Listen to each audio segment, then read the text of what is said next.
Britain में ऋषि सुनक के प्रधानमंत्री बनने पर जश्न का माहौल है। हर भारतीय गर्व कर रहा है कि एक भारतीय मूल का व्यक्ति ब्रिटेन का प्रधानमंत्री बना है।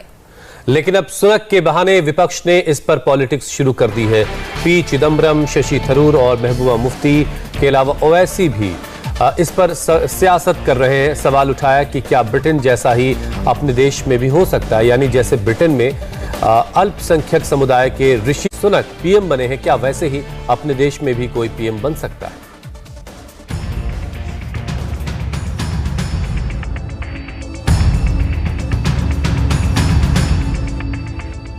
ब्रिटेन में प्रधानमंत्री पद तक पहुंचकर ऋषि सुनक ने जहां इतिहास रच दिया, वहीं भारत में से लेकर हिंदू मुस्लिम कार्ड का गेम शुरू हो गया है। महज 45 दिनों में अपनी हार को जीत में बदलकर ऋषि सुनक ने ब्रिटेन के प्रधानमंत्री पद तक का सफर तय किया है। ब्रिटेन के प्रधानमंत्री पद तक पहुंचने वाले ऋषि सुनक पहले हिंदू हैं। उनकी इस सफलता पर दुनिया उनको बधाई दे रही है, लेकिन भारत में एक नया मोर्चा खोल दिया गया। Congress, PDP, AIMIM, Samajwadi party जैसे विपक्षी दलों ने इसे हिंदू मुस्लिम चश्मे से देखना शुरू कर दिया। ऋषि सुनक के ब्रिटेन के प्रधानमंत्री बनते ही कांग्रेस नेता पी चिदम्बरम एक्टिव हो गए और उन्होंने ट्वीट कर लिखा, पहले कमला हैरिस और अब ऋषि सुनक। अमेरिका और ब्रिटेन के लोगों ने अपने देशों के अल्पसंख्यक नागरिकों को गले लगा लिया है और उन्हें सरकार में उच्च पदों के लिए चुना है। मैं समझता हूं कि भारत और बहुसंख्यकवाद का समर्थन करने वाली पार्टियों को इससे सीखना चाहिए। कांग्रेस अध्यक्ष पद का चुनाव हार चुके शशि थरूर भी चिदम्बरम के ट्वीट के समर्थन में उतर आए। पहले उन्होंने ट्वीट किया और फिर खुलकर बोले। So my question is, a party like the BJP, which doesn't have a single Muslim MP in either House of Parliament today, which is a shocking situation that's never been there in our diverse country's politics in the past, can the supporters of the BJP imagine a Prime Minister of another background, even a BJP chief minister from, say, either the Islamic or Christian faiths? Wanted to remind them that there are lessons, all sorts of lessons we can learn from Rishi Sunak's ascent in England, but this is also one of them. Congress नेताओं ने ऋषि सुनक के बहाने सियासत की शुरुआत की तो लगे हाथ महबूबा मुफ्ती ने भी ऋषि सुनक के साथ CAA और NRC के मुद्दे छेड़ दिया। भारतीय मूल के ऋषि सुनक का ब्रिटेन का प्रधानमंत्री बनना गर्व की बात है। हर भारतीय इसकी तारीफ कर रहा है, लेकिन ये वक्त सोचने का है कि ब्रिटेन ने एथनिक ऋषि सुनक को प्रधानमंत्री के तौर पर मंजूर किया और हम अभी भी CAA और NRC जैसे भेदभाव पैदा करने वाले कानूनों से जकड़े हुए हैं। जब बात भारत के मुसलमानों की चल रही है तो भला हैदराबाद के भड़काऊ भाईजान पीछे कैसे रहते? उन्होंने इसे हिजाब से जोड़ दिया तो समाजवादी पार्टी ने भी देश में मुस्लिम पीएम की आवाज बुलंद की। मैं तो बोला कि इंशाल्लाह मेरी जिंदगी में या मेरी जिंदगी के बाद एक हिजाब पहनने वाली बच्ची भारत की प्राइम मिनिस्टर बनी। अभी मिलेंगे जरूर, मगर ये बोलना है कि कामयाबी नहीं मिल रही हम खामोश बैठ जाएंगे, ऐसा तो नहीं बैठेंगे। हम अपनी कोशिश को, मेहनत को जारी रखेंगे और इंशाअल्लाह ताला जरूर कामयाबी मिलेगी। ये जो नौजवान जो हमारे साथ हैं, यही कल इंशाअल्लाह ताला लीडर बनेंगे। बिल्कुल, हमारी तो बड़ा ख्वाहिश है कि हिंदुस्तान के अंदर भी, चूँकि वो फार्मूला जो ब्रिटानिया ने इस्तेमाल किया है, जिस बुनियाद पर भी किया है, तो बहरहाल अगर उसी तरीके से हिंदुस्तान के अंदर भी कोई माइनॉरिटी का आदमी, काबिल तरीन आदमी है, पढ़ा लिखा है और वो हिंदुस्तान के अंदर मुल्क को चला सकता है, तो उसमें पाबंदी क्यों है? कांग्रेस ने अल्पसंख्यक के बहाने बीजेपी पर हमले जारी रखे, लेकिन बीजेपी ने कांग्रेस को आईना दिखाया। बीजेपी नेता रविशंकर प्रसाद सामने आए और उन्होंने सभी आरोपों के जवाब दिए। वो कांग्रेस ने किया था कि डॉक्टर मनमोहन सिंह को प्रधानमंत्री बनाया था। बीजेपी क्या अकलियत के किसी आदमी को प्रधानमंत्री बनाने के लिए तैयार है? आप हमारी मिसाल क्यों दे रहे हो? अपनी मिसाल दो। तुम किसी अकलियत के आदमी को, किसी मुसलमान को, किसी सिख को बीजेपी का ही मेंबर क्यों ना हो, क्या प्रधानमंत्री बनाने को तैयार हो? तुम्हारे पास तो जितने मुस्लिम एमपीज थे उन सबको निकाल के तुमने बाहर खड़ा कर दिया है।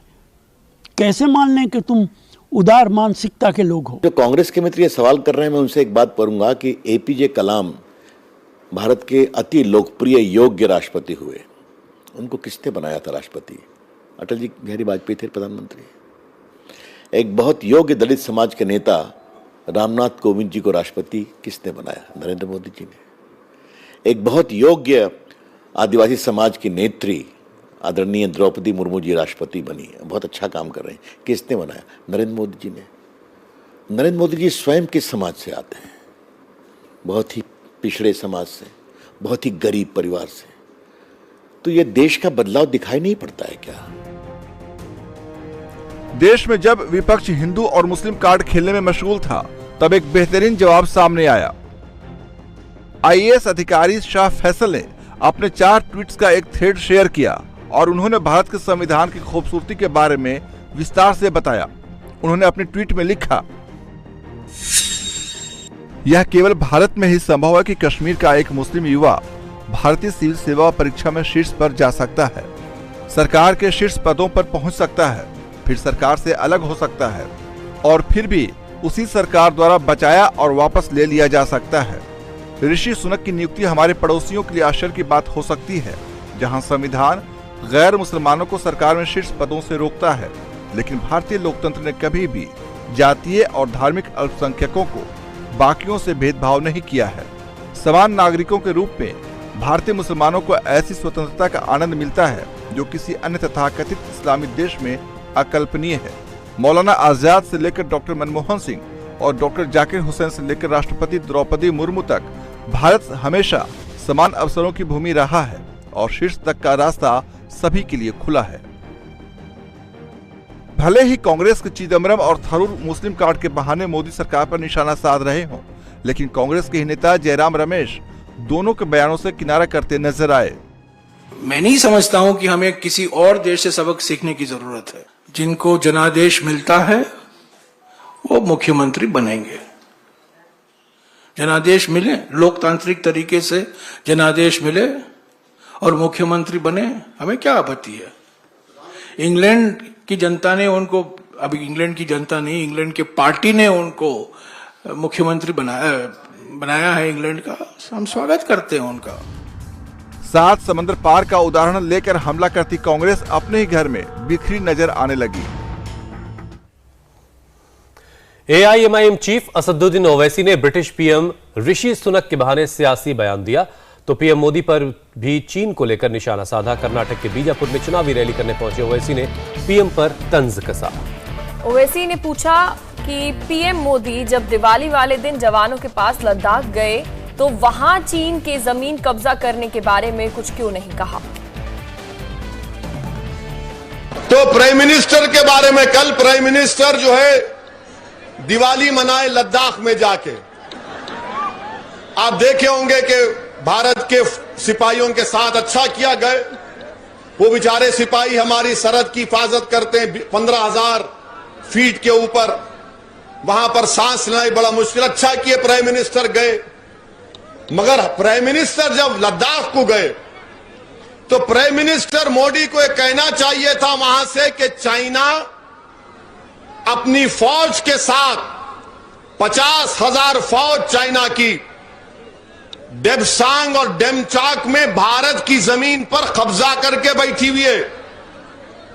चाइना की फौज जो हमारे ग्रेजिंग राइट से, यानी जानवर लेकर हमारे लोग पहाड़ों पे ऊपर जाते थे घास खिलाने, ऐसी 10 किलोमीटर के अंदर चाइना की फौज बैठी हुई है। हमारे प्रधानमंत्री देश के प्राइम मिनिस्टर ने सब बोला मगर चीन नहीं बोला। प्राइम मिनिस्टर चाइना का नाम लेने से डरते क्यों हैं? चाइना का नाम लेने से क्यों डरते हैं? अरे जब आप वो सिपाही को बोलना था कि चाइना आंदो, चाइना का बाप आंदो, हम जमीन हासिल करके रहेंगे भारत की, प्राइम मिनिस्टर बोले ही नहीं, टाइम टाइम हो गया पूरा वहां पे। असदुद्दीन ओवैसी ने गृह मंत्री अमित शाह पर भी निशाना साधा। ओवैसी ने एक न्यूज रिपोर्ट का हवाला देते हुए राजस्थान के बॉर्डर इलाकों के मुस्लिम वाले गांव में सर्वे का मुद्दा उठाया और आरोप लगाया कि सिर्फ मुसलमानों के गांव में सर्वे हो रहा है। उसके बारे में न्यूज आई कि राजस्थान में जो बॉर्डर का इलाका है पाकिस्तान से, वहां पर जहां कहीं भी मुसलमानों के गांव है वहां पर अमित शाह साहब सर्वे कराएंगे, डेमोग्राफी और पॉपुलेशन जानेंगे। उस रिपोर्ट, टेलीग्राफ की रिपोर्ट में इंटेलिजेंस ब्यूरो के रिटायर्ड जॉइंट डायरेक्टर बोल रहे हैं कि गलत है काम ये। जिन बॉर्डर इलाकों पे गैर मुसलमानों की आबादी है वहां पर सर्वे क्यों नहीं कराएंगे आप? सबका सर्वे कराओ ना आप। आखिर क्यों ये पैगाम दे रहे हैं कि जो मुसलमान राजस्थान के बॉर्डर पर रहता है वो भारत का वफादार नहीं है? किस बुनियाद पर आप हमको रुस्वा कर रहे हैं? किस बुनियाद पर आप हमारी वफादारियों पर शक कर रहे हैं? अमित शाह और बीजेपी वाले बताओ कि राजस्थान में जो गांव है बॉर्डर से लगे हुए, मैं गया हूं उन गांवों में, मैं गया हूं और एक गांव में गया था मैं, तो वहां पर उन मुसलमानों ने मुझे रात में 10 बजे बुलाया और इसरार किया कि आओ असदुद्दीन ओवैसी। मैं गया एक गांव में, मुसलमानों के गांव था, तो वहां पर उन्होंने मुझे कहा कि आपको एक फूल चढ़ाना है। मैंने कहा कहां पर फूल चढ़ाना है? बोले आप चलो गांव में आओ। रात के 9 बज रहे थे, करीब 200-300 लोग थे। मुझे ले जाकर वहां पर उन्होंने वो फूल रखा। मैं किसकी थी वो रीत रखने की जगह? वो उस हमारे बहादुर सिपाही की जगह थी जो पाकिस्तान से कश्मीर में टेररिस्ट आए थे, उनसे मुकाबला करते हुए शहीद हो गया। और आज आप उनका सर्वे कराएंगे बीजेपी वालों, जो अपनी जानों को कुर्बान करते हैं भारत के लिए। आप बताइए, फिर बीजेपी बोलती सबका साथ, सबका विकास, सबका विश्वास। ये सब बातें लंबी लंबी छोड़ते हैं बैठ के खाली। ऋषि सुनक ने अपने कैबिनेट में पुराने चेहरों को भी जगह दी है। इनमें ऐसे चेहरे भी शामिल हैं जो उनके विरोधी खेमे के थे, लेकिन सुनक ने उन्हें अपनी कैबिनेट में रखा है। संकेत साफ है कि सुनक सभी को मिलाकर चलने वाले हैं, लेकिन कई पुराने चेहरे को कैबिनेट में जगह नहीं मिली है। सुनक ने प्रधानमंत्री के तौर पर अपने पहले भाषण में यह साफ कर दिया है कि ब्रिटेन के लिए कड़े फैसले लेने का वक्त आ गया है।